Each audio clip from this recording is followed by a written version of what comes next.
Umpan terakhir di Laut Selatan. Langit di atas Laut Selatan tampak jernih. Tak ada awan bergantung, dan air laut tenang bagaikan kaca. Bagas Wiratama, pria berusia 57 tahun dengan kulit legam terbakar matahari dan tangan penuh bekas luka kail, berdiri di atas dek perahu kayu kecil miliknya, Sri Rejeki. Ia sudah 30 tahun lebih menekuni dunia memancing laut dalam, dan hari ini tampak seperti hari biasa. Ia melemparkan kail ke dalam laut sambil bersenandung lagu keroncong pelan. Ikan-ikan kakap dan tenggiri sudah biasa ia dapatkan, namun hari ini, entah mengapa ia merasa berbeda. Terlalu sunyi, gumamnya sambil memicingkan mata ke horizon. Bab 2. Umpan tak biasa. Bagas memasang umpan terakhirnya dengan sepotong cumi segar yang ia simpan khusus. Tiba-tiba, angin laut berhenti. Air menjadi sangat tenang, tak ada ombak, tak ada suara burung camar, hanya detak jantungnya dan desir napasnya sendiri. Tiba-tiba, joran bambunya melengkung tajam. Tarikannya bukan seperti ikan biasa. Terlalu kuat, terlalu hidup. Ya Gusti, apa ini? Bagas menggenggam erat gagang joran dan menarik dengan sekuat tenaga. Perlahan, dari kedalaman laut biru tua, muncul sesosok makhluk. Bukan ikan dan bukan manusia. Yang muncul adalah sesosok wanita cantik dengan rambut panjang hitam kehijauan yang mengambang di permukaan air. Dari pinggang ke bawah, tubuhnya berkilauan dengan sisik berwarna hijau zamrud.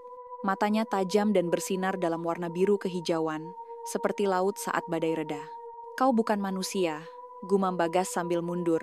Makhluk itu menatapnya dalam-dalam. Ia tidak bicara, namun suara seperti nyanyian terdengar di kepala Bagas lembut, memikat, dan menyedihkan. Mengapa kau menggangguku? Sudah terlalu lama aku menunggu ketenangan di sini. Bagas membeku. Ia tidak tahu apakah ia berhalusinasi atau benar-benar sedang berbicara dengan Putri Duyung. Maaf, aku hanya memancing. Aku tidak tahu, jawab Bagas terbata. Putri Duyung itu mengedipkan mata perlahan. Kemudian ia mendekat ke perahu, hanya berjarak 1 meter dari Bagas. Ia mengangkat tangannya, memperlihatkan luka dalam di telapak, bekas kail yang baru saja dilepas. Aku pernah jadi manusia, tapi laut mengambilku kembali. Sejak saat itu, aku menjaga tempat ini. Tak ada yang boleh melukai isi laut ini lagi, ucapnya dengan suara yang terasa seperti getaran air. Bagas menunduk. Aku tak tahu, aku hanya cari makan, tak lebih. Putri Duyung menatap langit, lalu menatap wajah lelah Bagas. Kau, berbeda, kau melihat laut bukan sebagai musuh. Malam tiba cepat. Bulan naik perlahan dan menerangi laut yang kembali tenang. Putri Duyung itu masih di sisi perahu, kini duduk di atas batu karang yang muncul entah dari mana. Mereka berbincang, tak seperti manusia dan makhluk mitos, tapi seperti dua jiwa tua yang lelah oleh waktu. Ia bercerita bahwa dulu ia gadis nelayan dari kampung pesisir yang hilang dalam badai.